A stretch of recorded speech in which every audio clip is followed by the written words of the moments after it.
Again, welcome to this webinar. My name is Joseline Nicholas. I am a real estate agent and a real estate investor. I started my career as an investor. I was just buying investment properties, and I met Farhan here, and we started really working on some cool projects.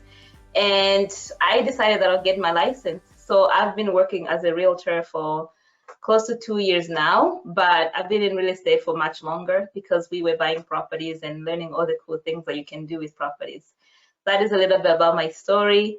Recently, I quit my job and now I'm working full-time in real estate. And I'm so glad that I can be here to support all the investors that are looking to do something similar or even looking to keep their job and continue buying properties.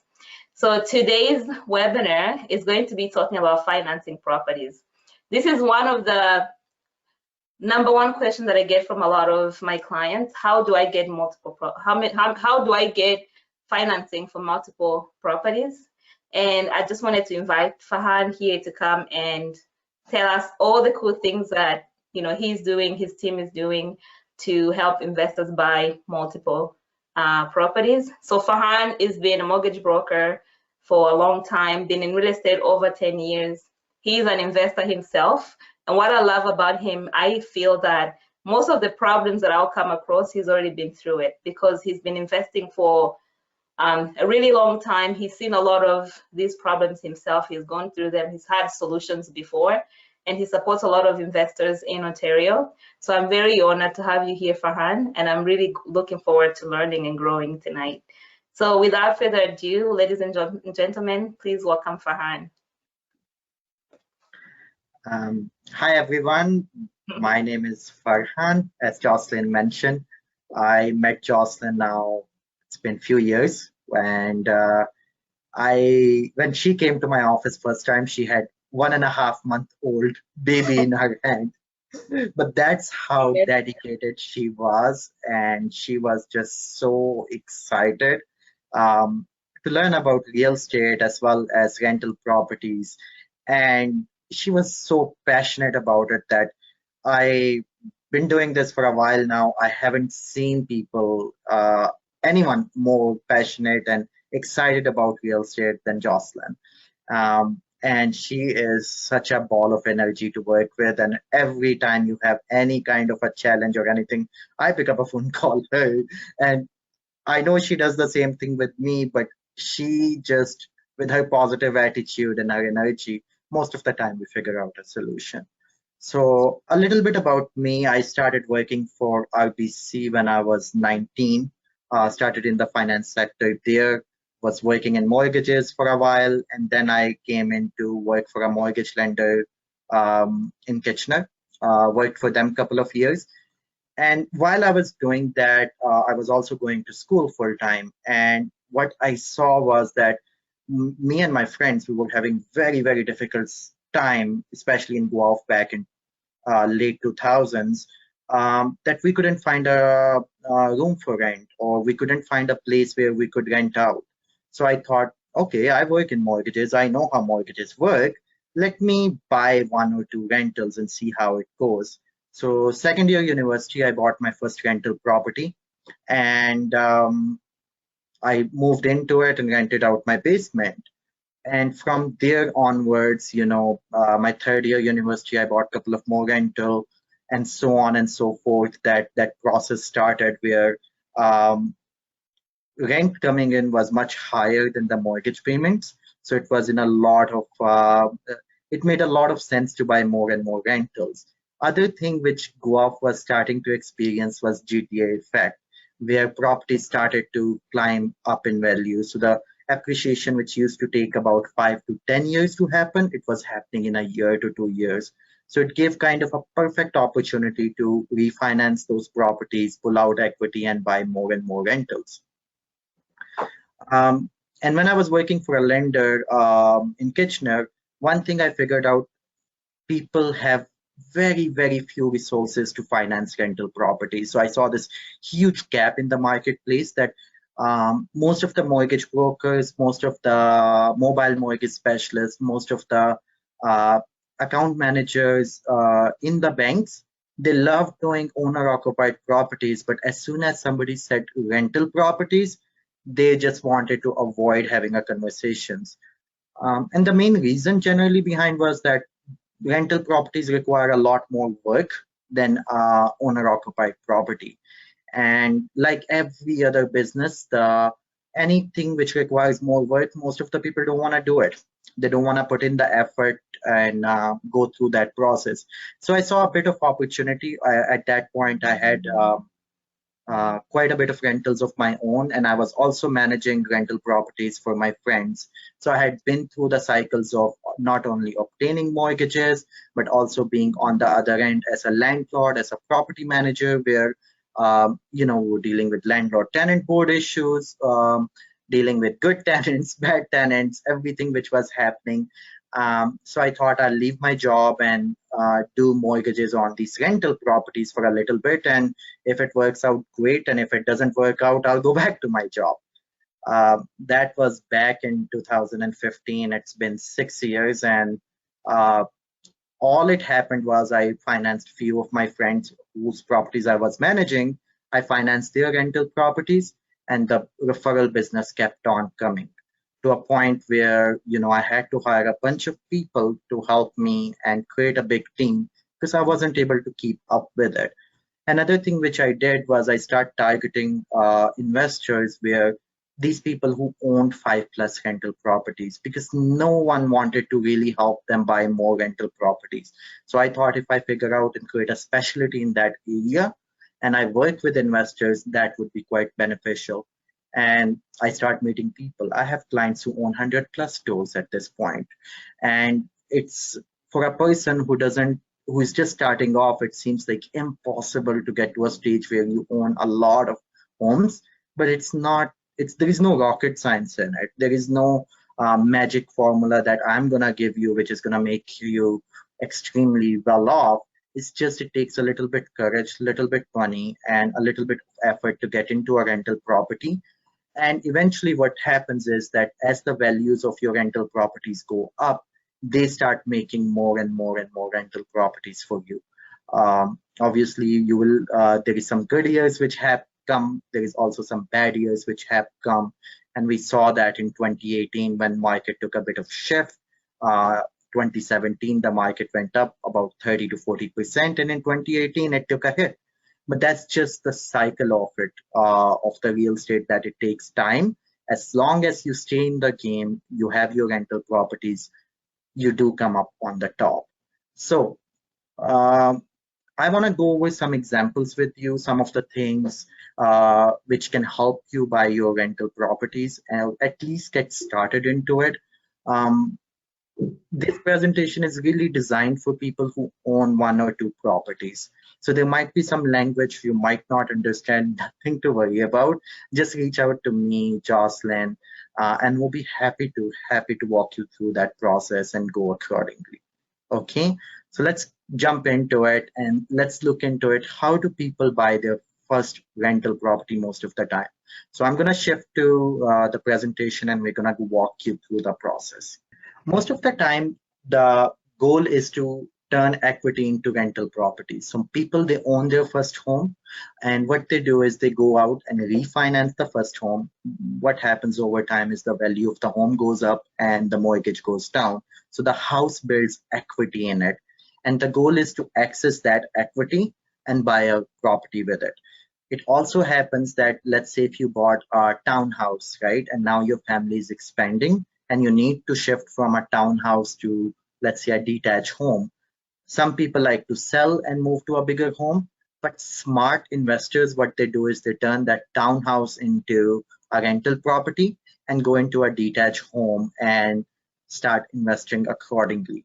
So let's take a look into a very, very simple example. Okay, so let's say you bought your home for $600,000 in 2018. You made 20% down payment, so your mortgage is $480,000, and your house value is $600,000. Over the next couple of years, what happens is, again, the value goes up. So let's assume from $600,000, the value goes up to $700,000. Now, in reality, what happened in Guelph, Kitchener, Waterloo, Cambridge, if somebody bought a home for $600,000 in 2018, the value of it hit more closer to $1 million. But I'm using a very, very conservative figure here. So let's say the value goes to $700,000, okay? And in 2 to 3 years, the mortgage balance, it goes down to 450,000. Because generally, when you are start off a mortgage at $480,000, you are paying $10,000 to $12,000 in principal every single year from day one. So now you have built this equity, your house value has gone up to $700,000. You can go back to your bank or reach out to a mortgage broker, and we can refinance that house. So at $700,000 valuation, 80% of that is $560,000. Your existing mortgage is $450,000. So that leaves you with $110,000 equity. Now, obviously, one thing you can do is buy a Mercedes-Benz with it, or you can use that money to pay off your credit card debt, your student loan. That can also happen, or use that money towards investing into real estate. And that's the path which I have taken. That's the path which Joseline has taken. That's generally how we got into our first rental property, was that we refinanced our primary residence, pulled out the equity, and bought a rental property with it. So just to continue on the example, now you have $110,000 cash sitting with you. Okay. As I mentioned, you can pay off your credit card bills if you have any, or buy an investment property. In this case, we're going to focus on buying your first investment property. Now, let's assume your investment property you are going to buy is about $500,000.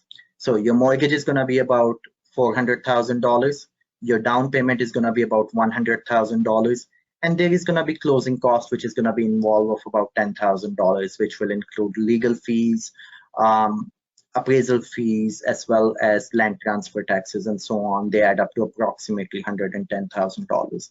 And now suddenly, from having one home which has been building equity over time, you have gotten yourself into two properties where both of them are appreciating in value.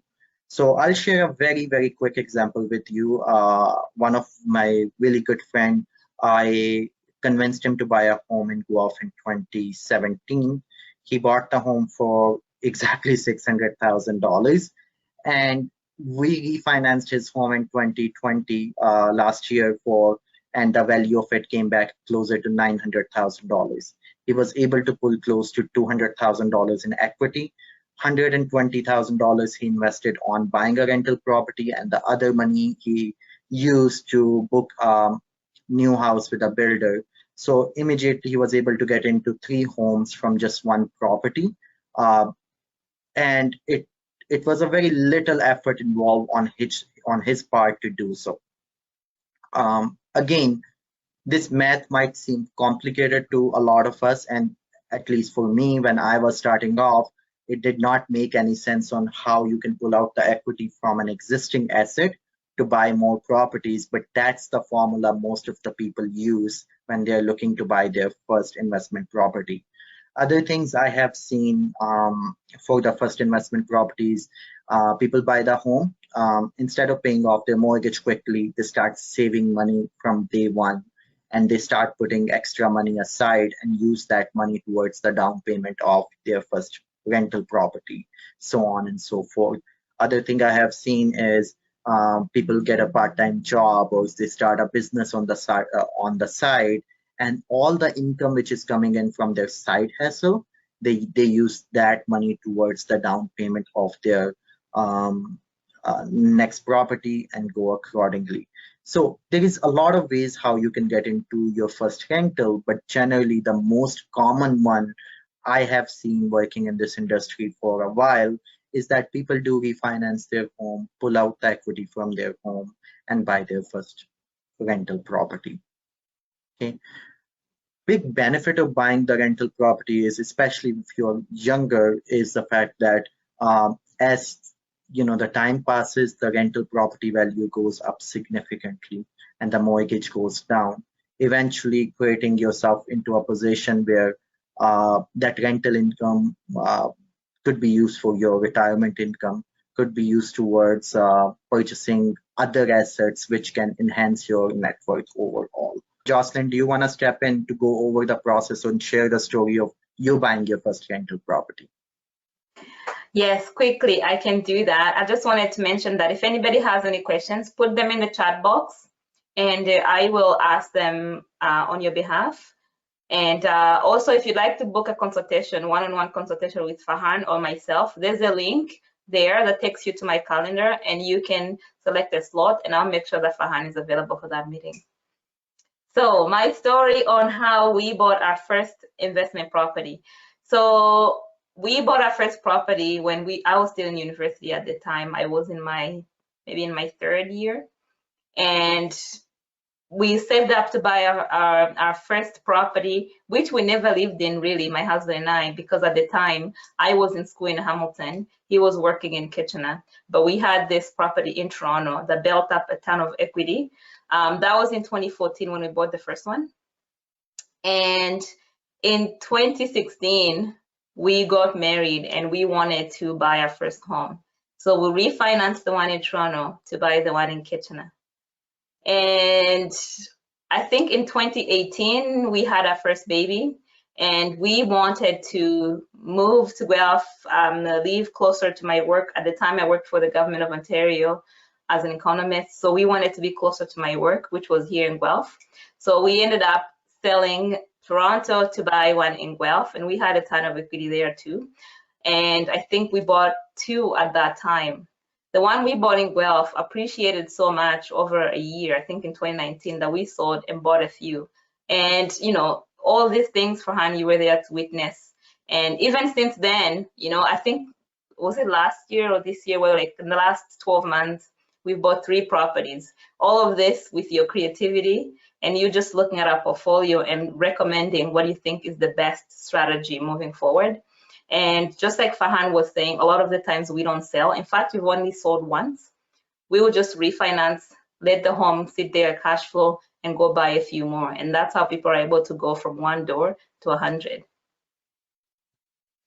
And that's a great story. And I have seen Joseline going through that process. You know, and I have seen her make a cut too. Like she had a beautiful big property in Guelph a couple of years ago, and she decided to sell it, buy a property which had a legal basement apartment, so she could live in it and rent out the basement, so income comes in, and plus use all the difference in equity to buy a few more rentals with it, which were, and just that one small move created, and if I'm not mistaken, at least $500,000 to $1 million in equity. Is that fair to say, Joseline? Yes, absolutely. And guess what? With what the market just did, that has, you know, multiplied a few times. So investing in real estate, I think, is definitely the best thing you can do in this era, I think. There's no other investment where you can see that kind of return anywhere. You can always play lottery, Joseline. Odds aren't that good, but you know that could work. Okay, going into more of complex scenarios. That's another thing where a specialist mortgage broker can come and help you out. With the current housing market, how high it is, and so on, people more than anything else feel scared. And they feel like, you know, they just can't get into or tap into this real estate market and make money out of it. And I have seen people come up with a lot of creative solutions over time, and that can help you at least put your foot into real estate. One of the crazy things I did with one of my friends a few years ago was he was looking for a home and I was looking for a home, and both of us were expecting our first child. So we bought a home together and moved into it. As crazy as it sounds, that home we bought for $650, and in a couple of years we were able to sell that at 4 years later we sold it at $1.3 million. and we were able to divide equity in between us. There is also a lot of other investments I have seen where people come in together as a group and buy properties. One of the other amazing solution I have seen people do is, and but you have to have the right realtor and you have to have the right support system in order to do that, where people book a good property with a builder. Now it seems very simple and that you contact a builder and just book a property with them. But if you don't have the right support system, I just financed a property a week ago. It was a house booked with MatMe with one of my clients. And because the development charges were not capped out, MatMe ended up charging them $125,000 extra, which my client hadn't planned for in development charges. And imagine getting that call on a day before closing, because that's when you generally get a statement of adjustment from the builder, um, that you have to come up with another $125,000. It was a nightmare situation for my client, and they had to truly struggle in order to come out with that money. And they did whatever they had to do to come up with that money. And now that home, which was supposed to be a blessing in their life, 2 weeks later they put it back on the market and walked away with next to nothing, because there was this huge expense they hadn't planned for at all. Not every builder is that way. Not every matchmaking case is that way. But that's where an experienced real estate agent can come in to assist all of us in terms of buying the right investment property.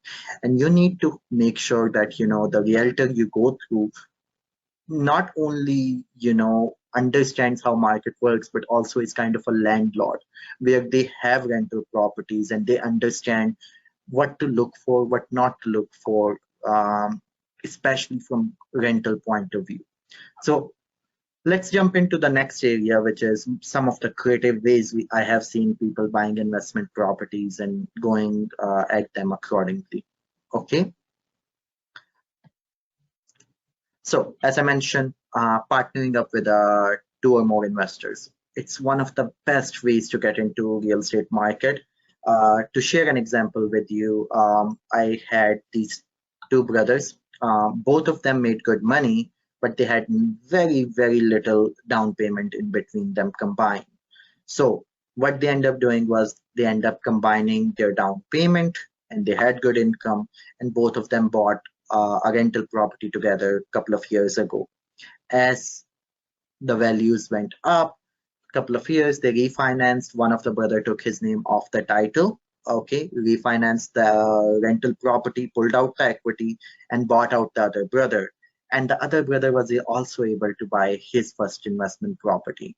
So I have seen that happen over and over again, where friends are doing it, where family members are doing it, where um, uh, your realtor might bring in an investor with you to do this together with you. Um, as well as other examples where I have seen just mutual understanding between a group of investors to do this. Again, the biggest challenge which comes in is people do it just verbally without any agreements, without any written contracts, without any support system. And that's where, again, you need to have a right mortgage broker, right realtor with you, who can walk you through, make sure they can prepare the paperwork effectively for you in a manner that your investment uh, is protected in a scenario. I have seen where, two very close friends have come to buy an investment property, and within 3 months they had to sell it, and nobody could count who spent how much money, where did they spend, so on and so forth. Another thing which is not very common as of right now because the market is so hot, but I have certainly taken advantage of it, is vendor take back mortgages, where a seller holds the mortgage and you are able to get into a rental property.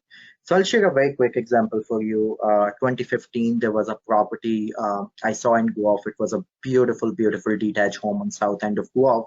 And the person who was trying to sell it did not they were moving into a retirement home, so they did not wanted to use a realtor because of the reason they did not know how when is going to be the closing of their home next home.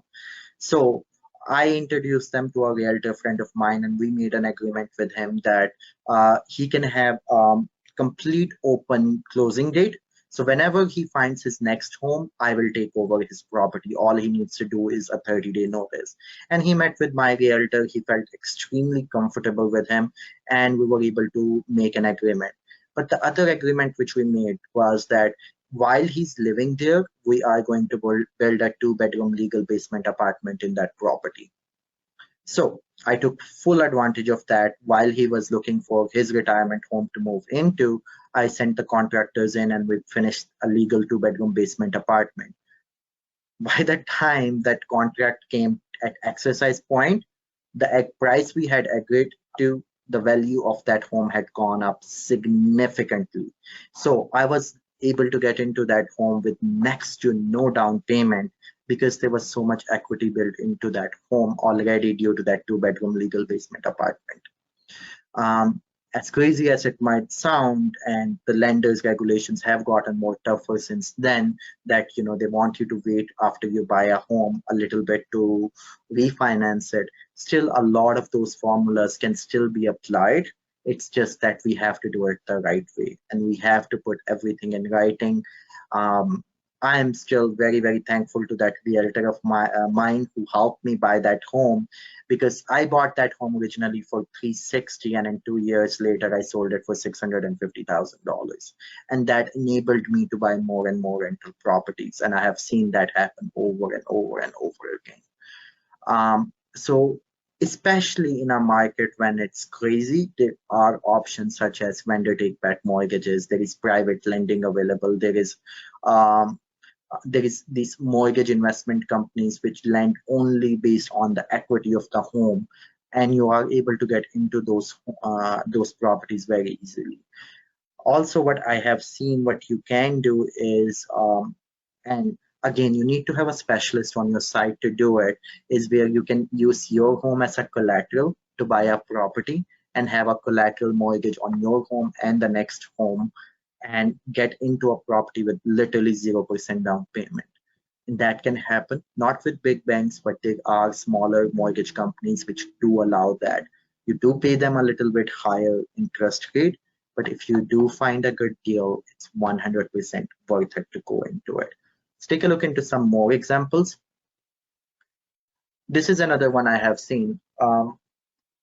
I don't know about most of you, but I have very, very difficult time saving money. Okay. I, even though I've read a lot of financial books, I have friends who are amazing savers. If I have money in my bank account, I'm going to spend it. I don't know how many of you feel that way, but that's definitely me. Okay. So one of the thing I start seeing some of my friends do, and I replicated doing that, was that they would use their lines of credit or credit card to book a home with an investor, with a builder. And what they will do over the next year or two was to focus very effectively on paying credit cards. So I'm a terrible saver, but if I have money outstanding on my credit card, I would do everything possible to get rid of that credit card balance. And I have seen that where people have booked a property with pulling out money from a line of credit, and in a couple of years when the closing comes up, now that they know there is this huge responsibility coming up, there is this home closing coming up, they pay off their credit cards as well as save money in their down payment to make sure they have the ability to do that. We hear a lot about BRA strategy here, which is like buy, renovate, refinance, rent, and reinvest. And to be honest with you, it works extremely effectively. Example after example I can throw here is, especially properties which are not in good shape, there is a huge margin to buy them. Now, that is not for everyone. If thinking about changing a vanity in a household scares you, please don't buy properties which are handyman specials.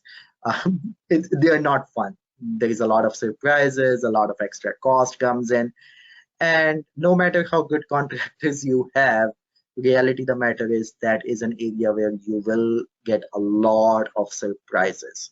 Um, but for an effective investor who has some extra cash flow sitting on the side, buying a property which is undervalued because it's not in good shape and renovating it brings the most amount of money.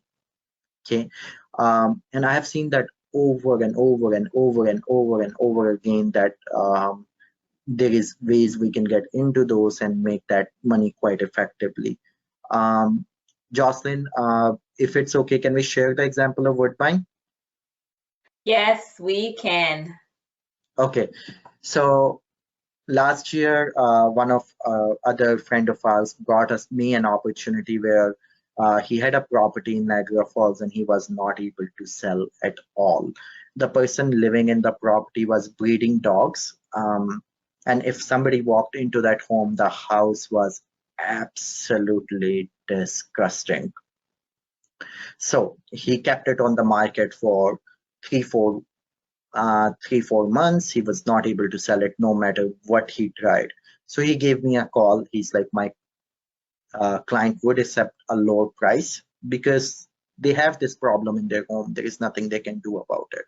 So me and a group of investors, we put in our money and we bought that home. It cost us maybe about $30,000 to $40,000. Number one, to clean up the home, call in the HVAC people to make sure they can do the duct cleaning. The the kitchen in it was in really really rough shape. We had to replace the kitchen, um, and that house got to a point where it could sell very easily on market value. And the house was a legal duplex with non-conforming triplex zoning. So I called up my good friend Jocelyn, and guess what? And this is what another thing investors do. I was just telling her, hey, I have this investment property with my friends, and we are thinking of getting rid of it. The market value is around $700,000. What's your thought process? And you know what Jocelyn did? In next 10 minutes, she sent me an offer at $680,000. And what happened, Jocelyn, after that? So after that, and actually, it's probably one of the best properties I've had. So after that, my husband and I decided that we will, I think we put an additional 20,000 just to do the flooring. Mhm. And we now have tenants in there. That property is bringing in 5,000 in rental income, and our expenses are about 3,200. So we have 1,800 cash flow every month. And I think that even when we bought it, I think maybe a few months after, similar properties were selling for like 800. So we are very happy with that investment, and I like how like just having connections like this, we're able to pass on deals from one another. And that's another secret sauce of it. Most of the good deals don't go on the market. That's where you need to have a group of very effective realtors who can bring you those, like Jocelyn. She brings me at least those deals all the time, and I'm extremely thankful for that, right? And if I have something like that where I do see another investor of mine or another realtor struggling, I know Jocelyn has investors who will buy them immediately. And I don't know if that's we're allowed another to share about Dune Valley, but that's probably my favorite property so far. that was a great investment. So between us, we have done a bunch of them, which have resulted in really, really good return. Now, if you think about us, like me and my investor, we went and bought it for 480, and 2 months later, Jocelyn paid us 680. So it's not that we lost anything; we made a little bit money. Um, but on the same time, from Jocelyn's point of view, if you think about it, that property brings in $5,000 in rent, and her expenses are 3,200. So to make $1,800 income, you have to put a lot of effort and money, especially in the stock market or any other area you look into. And in real estate, that's just a one very simple example where we have done that. And there is multitude of those. Like we see them literally on daily basis. Um, Another thing which I have seen, and the biggest fear I see with investors um, and people, homeowners, um, they have this thought process that market's gonna crash, and I get it 100%. Um, I lost my money in BlackBerry. Okay, I have been there. Reality is, with the way the lumber prices are going, the way construction cost is going up, can we see a correction where the house prices come down 10, 15, 20%? Absolutely. Is this market's gonna crash where a $900,000 home's gonna go to zero? No, because there is a lot more people coming into Canada, especially in Ontario, than the houses we have. The reason we have housing price going through the roof is we don't have supply. And to be very honest with you, there is no supply coming in next 2 to 5 years. There is no uh, revolutionary technology getting developed which is going to solve this problem at least in the next 5 years. Will it be solved over time? Yes. But by that time, the prices would have gone up for every single thing as well. Um, and that's really the secret sauce about it is with rental properties. It's not about going in when the market value is low. The people who end up winning are the people who are consistently buying rental properties. Um, Generally, you are going to have positive experiences, but you're also going to have negative experiences. I have seen clients of mine in the last 5 years who have retired buying rental properties. I've seen them who have made millions doing that. And I've also seen clients who have gone bankrupt, right? It has to be done effectively and properly and based on where your comfort level is and your cash flow is. And one of the things I also want to share about is the secret sauce of buying rental properties lies in your cash flow. Might sound completely crazy, but reality the matter is that most of the people, as they are making income, they see a nice car, they want to buy it. They see a fancy TV that comes in. People who generally own a lot of rental properties, I see them living a very simple, straightforward lifestyle. You have to make that compromise for a few years so you can build your portfolio of rental properties.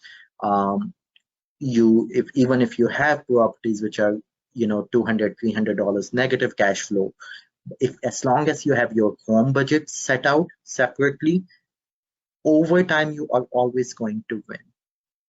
And that's really the secret sauce about real estate, is that you need to make sure that your budget is in line. Okay, Jocelyn, is there anything you want to add about budget and cash flow? I think that, as you say, like, cash flow is everything. What I love about having cash flow is that you don't have to worry about putting money into that property on a monthly basis, because now you have a property that's actually, for me, the way I look at it, the property is paying me to own it, right? And I really, really love that. Everything you said, Farhan, brings me one, like, when you're speaking, there's one point that keeps coming back to me, even like people that you've seen that have lost money, even those who have made a lot of money. I think there's one thing you said to me at one point that revolutionized the way I think, is know who you're listening to. Who do you take advice from? If somebody has no properties at all, they're not investing, why would you take advice from them, right? There's certain things that, yes, you might listen and might not be rude about it, but make sure that if you're looking to go to the next level, you're listening to next level kind of people. That's why I have people like Farhan looking into my portfolio, looking at my mortgage, like my deals, mortgage application, things like that, because I know that he's been where I'm going, and a lot of his clients are also ahead or on the similar path, and he has the expertise, and I can trust him to give me professional advice. But if you go to somebody who has no properties at all and you expect them to give you advice that will build a portfolio, I don't know how they can do that. You're absolutely right, Jocelyn. And the thing about is advice is that everybody's offering it and it's free. But it's worth what you are getting it for. And again, you can take this webinar and go back into the thought process that we got lucky and Yeah, it's right. Me and Jocelyn, we absolutely are very lucky and blessed that we timed this market right. But on the same time, we were willing to put everything we had online to do that. I remember the day I left my job, the biggest peace of mind I had was that I have these five or six. I had six rentals at that point, and each one of them was making $700-800 a month. So I knew if no income comes in from other profession, I'm okay. I'll survive, and that gives you so much confidence to do things which not a lot of other people are willing to do. And if I'm not wrong, Jocelyn, same thing with you. I think when you left your job, the biggest peace of mind you had was that you have all these rental properties which are making rental income. Am I correct? Absolutely. That was the calculation that we had to do. We had to make sure that even if I did nothing, I still have cash flow that would cover the basic needs of my family. And that pretty much brings us towards the end of the presentation. So I want to take next few steps into really going through some of the things which can come up, also as well as questions. If Jocelyn, you're kind enough to share all the questions, I'll be more than happy to answer all of them and uh, give you a more of insight on what should be your next step. Absolutely. Um, So okay, Farhan, we so have some questions from Instagram because we're live on social media as well. And we do mhm, have questions from everyone who's here on the webinar. If mhm, you have any more questions, keep them coming. If we can't, I think we have about 20 minutes to get through questions. So mhm. do put the questions in the chat.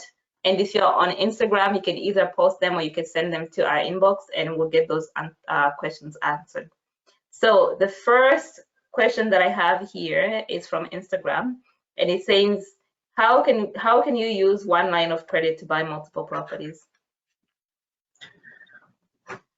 Okay, so you can use home equity line of credit to buy investment properties. Most of the time, people who have most of the lenders, they do allow home equity line of credit to use towards buying an investment property. Now, if you have an unsecured line of credit, you can still buy properties, but likely with a builder or under a program with VTB or something similar to that, or go into a mortgage where a lender allows borrowed down payment from a line of credit. There is still lenders who allows that. You just have to pay a little bit more interest rate. That's all it is. Awesome. And the next question is there a limit to the amount of properties the bank will service? Big banks, yes, every one of them have a limit. But you have to understand, there are multiple, there is hundreds of other lenders out there. And that's another challenge which I see with a lot of my investors. They think that only RBC, TD, Scotia, BMO, or CIBC can finance rental properties. That's not true. None of my mortgages are with big banks. They are with smaller mortgage companies. It's a lot. There is lenders who have a little bit higher rate than bigger banks, but they do allow a lot more doors, such as Home Trust, Equitable Bank, um, so on and so forth, Excalibur, etc., etc., etc. Okay. The next question is, how did you get the money to buy 3 properties within a year? Who is the lender and the strategy? So I think this is the question that's coming for me because I just mentioned in the last 12 months, we've actually bought maybe 4, not 3. And who is the lender and the strategy? The strategy is the same strategy we're talking about. We sold one big home that had a ton of equity, and one thing that I really love, Farhan, that you say to me is, if I have 20% down payment, you'll find me a mortgage. I don't think there's a lot of mortgage brokers who can say that with confidence. And so far, you've come through. So in terms of the lenders, I think you can speak to that. But I think I just want to address also one thing that a client of mine told me, and it's a myth. She told me that her mortgage broker told her that the banks don't like when you buy multiple properties so close to one another. Like you can't buy, let's say, 3 or 4 properties within a year. Somebody told her that. Obviously, we've done it, and I've seen you help other clients do it too. So what could you say about that? Well, as long as you tell the truth to the lender and go accordingly, there is no problem, right? Uh, Here is what a lot of people don't understand is the fact about lending. What banks are after is they're out there to lend for mortgages, right? As long as you do qualify under the qualifications. Now, what we did with Joseline was the fact that she did one, then she waited a few months, and then she did second, and then she waited another 3-4 months, and then she did that one. If you do two in the same month, could that cause problems? Absolutely. Is there ways to get around to it? Absolutely. I have a client of mine, not going into a lot of details. They have a home they bought for $250,000 in Mississauga back in 2003 or 4, and today that home is worth $1.5 million. So we pulled out over $1 million in equity from that home, and they're buying 5 to 10 rentals within this year. But both of the clients, they have the income to support those rentals. They have the equity to support those rentals. And the business strategy I had to create for them, I have done that over and over and over again. And the banks allow that because they do qualify. They still have tons of equity in their homes, and they do have income to service that debt. Awesome.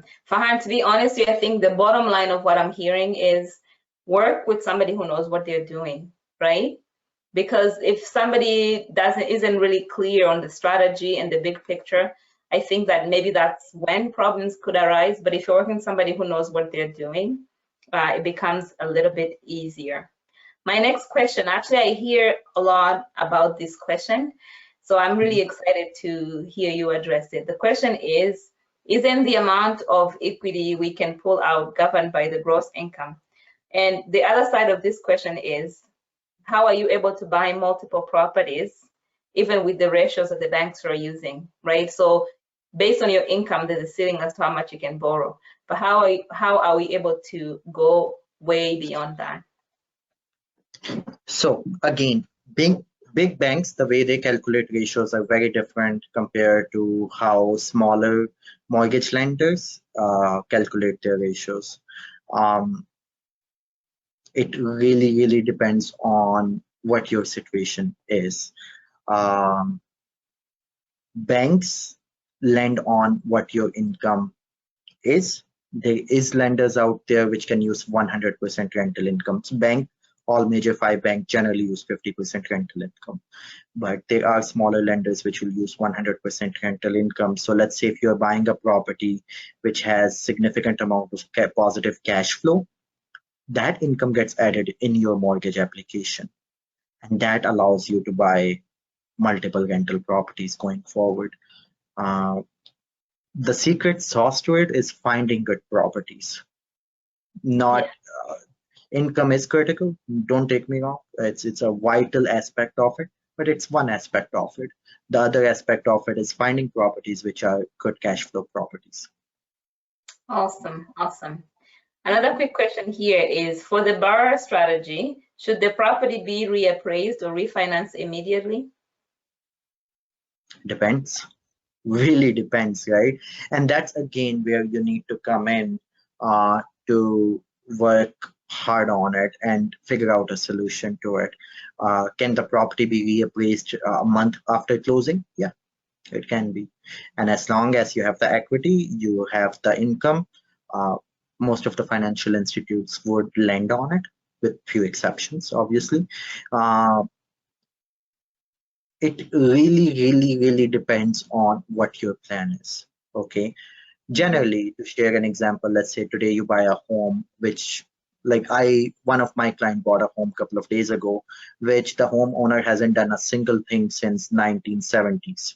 So if you have seen the 70s shows, the house looks exactly like that. They have done no renovation to a point they haven't even changed a light bulb. If it stopped working, they did just stop using it. So he bought the home and he had to make he bought the home, and he's a handy person himself, The goal is he's going to live in the home, and in the next 6 to 12 months, he's going to renovate the home and update the home to current standards. Once he does that, the value of that home will jump up significantly because there is all these renovations which were due for a long time, which have not been done. So his goal is 12 months from today, he wants to uh, refinance, pull out the equity, and buy another one. Now, property like recently, Jocelyn brought a property to me in Hamilton. That property, if I had to keep in my book, I would literally refinance it in a couple of months. But that property was in that bad of a shape that everything had to be ripped off. It had to go back to studs, and everything had to be done again. And in that case, because there is so much value which has been added into the property, you do have the ability to refinance right away and pull out the equity from it. Awesome, awesome. The next one is also a very good question, and I'm going to add to it.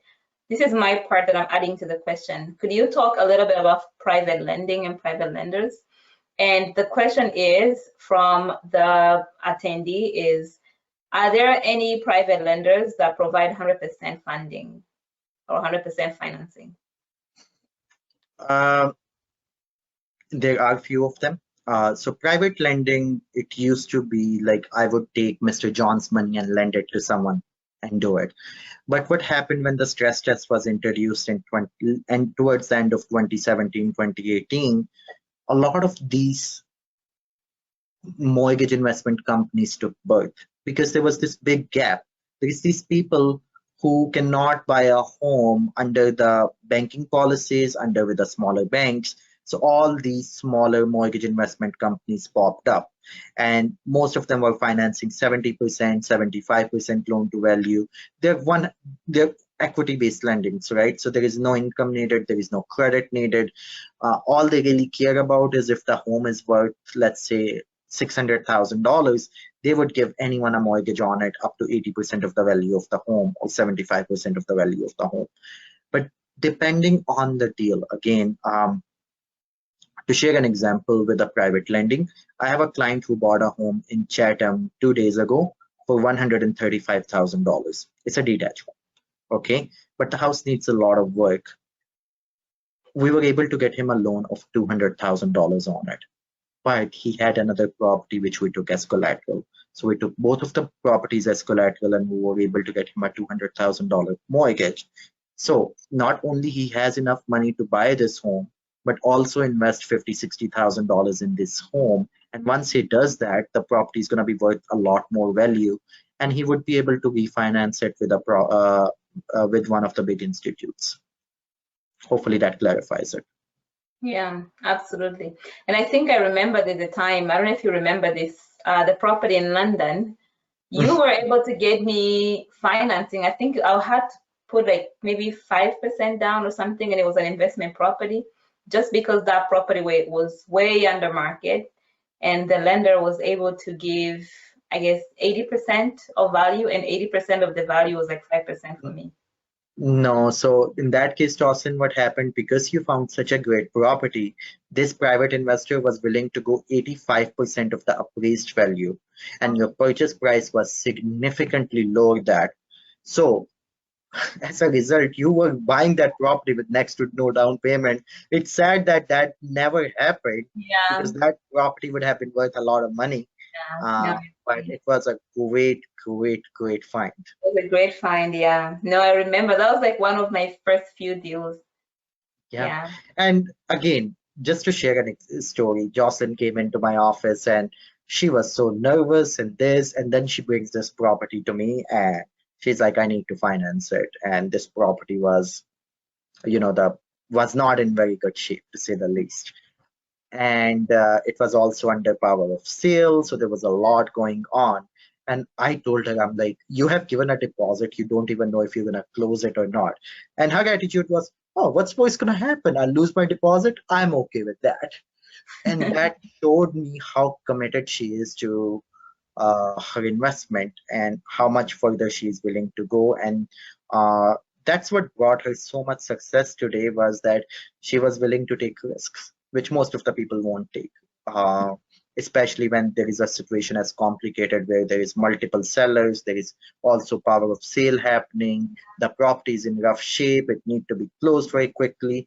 But the good investors truly see those as great opportunities, and that's what Joseline saw. Thank you about that, Farhan. I remember that. And, just if anyone is wondering, I did get my deposit back because the bank literally just took the property. They were foreclosing on the seller, and I was able to connect with the seller before they could finalize the paperwork. So in the end, the bank finalized the paperwork, sold the property under power of sale, but I got my deposit back, which was really good. But yeah, you're right. It brings a lot of memories. It does. So I have my next question here, and the question is, where are the best strategy to buy a rental property with more than 4 apartments?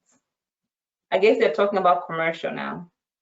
They What are. are the best strategy for commercial? First, buy a lot of single family duplex, triplexes before you buy those. They're more complicated. There is a lot more risk involved. And again, can you go and buy them right away? Absolutely, you can. Problem is this, that generally when things go wrong in those, you need to have a lot of cash on the side to fix those things. And if you haven't built that in other real estate ventures, it's difficult to capture that. It also depends on your experience. I'm not a very expert in that area. I'm the first one to admit, because I don't own a bunch of those. I have two right now similar to those, but that's about it. You need to reach out to, again, people who do that on daily basis and go accordingly. What me and Joseline, we really specialize in is single family detached homes, where you can rent out upstairs, downstairs, or duplexes, triplexes. As soon as you have 4 units or plus, financing becomes difficult. Your interest rate goes up significantly, and you need to have different level of expertise. Absolutely. Absolutely. My next question is, I think these are questions for me. I can just answer them quickly because I see we have 3 minutes. But somebody's saying, absolutely agree, Jocelyn. I think they're agreeing with what I said earlier about knowing who you're listening to. If you're listening to somebody who doesn't have the experience, then you will definitely end up with the same number of properties they have, which is 0. So they're saying, can you let us know what are the team members we need to build to be successful? I think that this is very, it's custom according to every situation. I think for sure you need a very good mortgage broker and you need a very, very good realtor. One of the reasons I became a realtor was because I know that there's a gap in the market where investors can't find deals. And I was like, if I can become that person that brings deals to people, that would just be, something that I really enjoy doing. And that's what I specialize in. So if you want to connect with a realtor, I'd be happy to help. And mortgage broker, obviously, Farhan will be here to help. And I think you need a good contractor, right? Would you say, depending on the strategy you're using? I think it's very depending on what you're doing. So you might need a good contractor. You might need a good accountant to advise you on what your taxes will look like. I think that if you have like very custom questions, do send them. Maybe book a one-on-one consultation. We'll look into your situation. Between Farhan and I, we have a lot of connections in Southern Ontario. Farhan invests in different cities, I think from like Niagara all the way to London. And I think you're in Windsor as well. So we do have connections all over Southern Ontario. And I also do have connections as well, be it in Hamilton, just Southern Ontario in general, reach out. And even if it was outside Ontario, actually, we can find you people who can help. So do reach out and we'll be happy to help. The next question is, what does good cash flow refer to? Good cash flow. What would you say is good cash flow? In my mind, if you're making $200 to $300 from a property, that's a good cash flow to start off with, because over time, what happens is the property, the rents go up and the mortgage payment goes down, right? Yeah. I'll share a quick example. I bought a property in Fergus back in 2013, and on that time I paid $200 some thousand for it. Now it's almost 900,000. And on that time, I rented it out at a very low amount, and I was losing money on it on month after month basis. But after 4 to 5 years, um, the rent exceeded the mortgage payment, and after so many years, I it's about $1,000 positive each month, which comes in from that property. Yeah. And that's basically the formula. When you get started, your cash flow is generally, if you go in the market with the mindset that I want $1,000 positive cash flow, you'll have very difficult time finding properties. The goal is to find properties and convert them into $1,000 plus cash flow properties. Absolutely, absolutely. So it's right around 7 o'clock. We'll end the webinar. I could sit here and do this for an additional 3 hours, but just to respect your time and to respect everyone's time, we'll just end here. There's a few questions that we couldn't get to. I will follow up with those people and answer those questions. And if there's any need for you, if I feel like it's a question that is directed towards you, I will send it to you and you can answer it as well. But we do appreciate everyone who's been here. We do appreciate your time. If there's any questions or you want to learn more about what we're talking about, please do reach out and we'll look forward to connecting with you again soon. Thank you very much, everyone, and have a good evening. Thank you, everyone. Thank you, Jocelyn, for this opportunity. It's been a pleasure.